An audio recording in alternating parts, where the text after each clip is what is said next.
Hello guys, welcome back to Future Technical. So in this video we are going to solve React error. So let's start our solutions.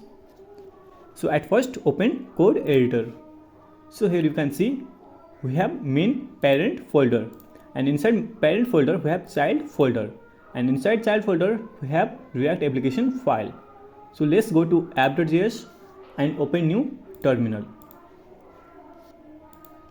And when we run npm start, we are getting this error: no such file or directory. This is related to npm not being able to find a file. It means that npm is not able to get React application file. It is because here you can see we are inside parent folder. It means that when we try to run npm start inside parent folder, npm is not able to get React application file inside parent folder because our React application file is inside child folder.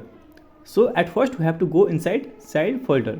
So to do that, just type cd child and just click enter.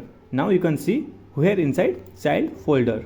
So now when we start our application, npm will get the React application file. So finally you can see our React application is running. And guys, please support me by subscribing my channel. Thanks for watching.